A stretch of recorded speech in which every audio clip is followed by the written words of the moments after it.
Hello जी, good morning. कैसे हो? I hope आप सब अच्छे होंगे और मैं भी अच्छी हूँ। और कल है तिलकुटनी का व्रत, यानी चतुर्थी का व्रत गणेश जी का, और इसे विवाहिता करती हैं सभी। और विवाह के बाद ही मतलब रखना स्टार्ट करती हैं, शुरू करती हैं। और इसे सभी जगह मतलब किया जाता है और रखा जाता है व्रत को। और ये गणेश जी का व्रत होता है चतुर्थी का। तो आज मैं आपको चतुर्थी की कहानी सुनाने जा रही हूँ, कथा। और ये कथा है ना, हर जगह सुनी जाती है और फिर व्रत को खोला जाता है। और कहानी लगभग हर क्षेत्र में एक ही जैसी होती है, थोड़ा सा फेरबदल होता है कहानी में। तो आज मैं सुनाने जा रही हूँ आपको कथा। तो एक गांव में एक बूढ़ी अम्मा और उनका बेटा रहता था, जो कि पशु चराने का काम करता था। लड़का और अपने पशु चरा के अपना गुजारा अपना घर का करते थे, और मुश्किल से उनका गुजारा हो पाता था। वो काम करता था। वो एक दिन है ना, बेटा काम पे चला गया। तो उनकी ताई चाची रास्ते में मिल जाती है लड़के की और बोलती है, बेटा यहाँ आओ, हम तुम्हें एक बात बताते हैं। तुम्हारी माँ, तुम काम पे चले जाते हो और तुम्हारी माँ पीछे से गटका करके खाती है, यानी मतलब पकवान बना के खाती है और चूरमा बना बना के खाती है और तुम्हें नहीं देती। तो लड़का यकीन नहीं करता है कि मेरी माँ कभी ऐसा नहीं कर सकती।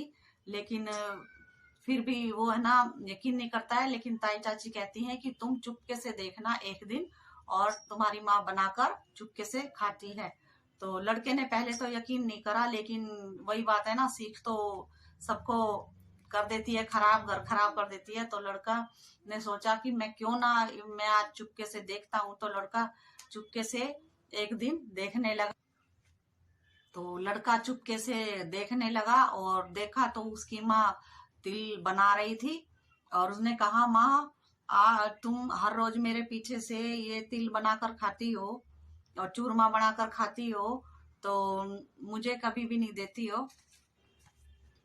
तो माँ ने कहा, बेटा मैं आज है ना तिल का व्रत हूँ, यानी तुम्हारे नाम का, तो मैं ऐसा नहीं करती, पीछे से बनाकर नहीं खाती, माँ ने कहा।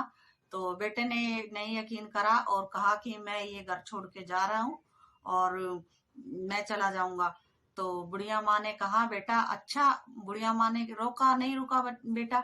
तो उन्होंने कहा कि बेटा अच्छा ये कर, मैंने आज व्रत किया है और ये कहानी के दाने हैं, यानी तिल के दाने।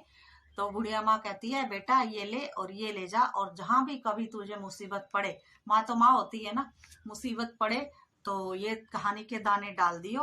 और जहां जहां अगर मैं सच्ची होगी ना, तो ये मुसीबत से तुझे बचाएंगे, हर जगह जहां भी मुसीबत आएगी। लड़के ने सोचा, रखने में क्या है, दाने रख लेता हूँ। तो उसने बांध लिए, बेमन से वो दाने ले लिए और वो चल चल दिया।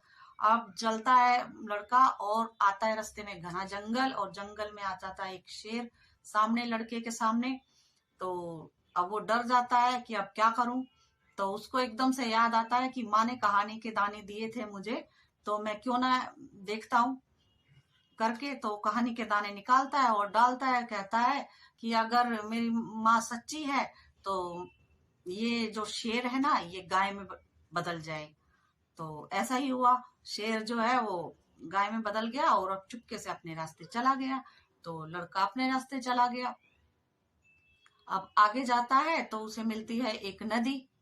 अब वो क्या करे, नदी पार कैसे करे। वो फिर से उसको याद आता है कि आज मैं कहानी के दाने लेके आया हूँ, माँ ने दिए हैं, तो इसे भी डाल के देखता हूँ। वो डाल के देखता है तो नदी अपना रास्ता दे देती है, उसे सूख जाती है। तो वो चल जाता है। तो आगे एक जल जाता है तो उसे एक बुढ़िया अम्मा मिलती है, जो कि पूड़े बना रही होती है। और वो पूड़े बना रही होती है और कभी हंस रही होती है और कभी कभी पूड़े बनाती है, रो रो रही होती है। उन्होंने कहा, बूढ़ी अम्मा ये क्या है, आप पूड़े बना रही हो, एक तो पूड़े बना रही हो तो आप खुश दिख रही हो, लेकिन एक ही पल आप रो भी रही हो, यानी दुख की भी बात है और आपको कोई खुशी भी है, तभी आप पूड़े बना रही हो। तो उनने कहा, बेटा हमारे यहाँ गांव में ना एक प्रथा है, जो कि एक साल में एक आवा पकाते हैं और आवे में ना एक आदमी को बिठा देते हैं, जहाँ मतलब आग जला के और उसके अंदर बिठा देते हैं। तो आज मेरे बेटे की बारी है, इसलिए मैं दुखी हूँ और खुश मैं इसलिए हूँ कि मेरे बेटे को पूड़े पसंद है और मैं मेरे बेटे को पूड़े खिलाकर भेजना चाहती हूँ, जाएगा मेरा बेटा। तो कहता है ठीक है, ये कैसी प्रथा है। तो फिर भी उसने कहा चलो ठीक है बूढ़ी अम्मा, तो यूं काम करो, मुझे भूख तो लगी है, मुझे पूड़े खिला दो। तो बूढ़ी अम्मा कहती है बेटा ऐसे किसी की आई मौत में और दूसरा कौन जाएगा, और मैं किसी के लाल को क्यों भेजूं। तो उन्होंने कहा बूढ़ी अम्मा मुझे कुछ नहीं होएगा, आप मुझे ना पूरे पेट भर के खिला दो और मैं खा लूंगा और मैं आपके बेटे की जगह मैं आवे में बैठ जाऊंगा। तो उन्होंने कहा ठीक है।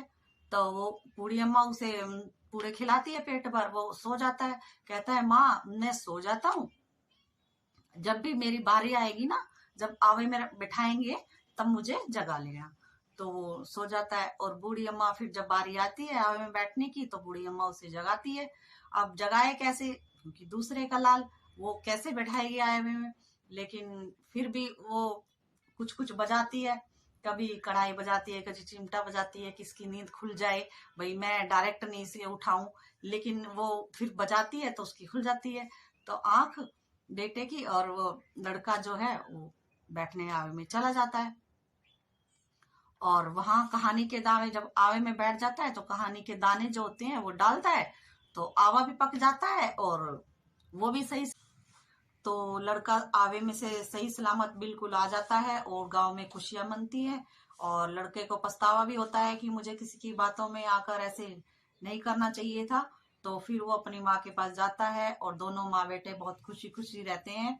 तो ये थी गणेश जी की कहानी चतुर्थी की।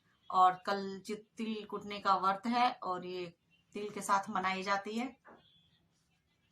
तिल से इसकी पूजा की जाती है, फल फूल तिल से। और कल करेंगे। तो आपको कैसी लगी कहानी, प्लीज लाइक करें, शेयर करें, कमेंट करें और चैनल को सब्सक्राइब जरूर कर ले। Thank you for watching. फिर मिलेंगे एक नई वीडियो के साथ और एक नई टॉपिक के साथ। तो बाय।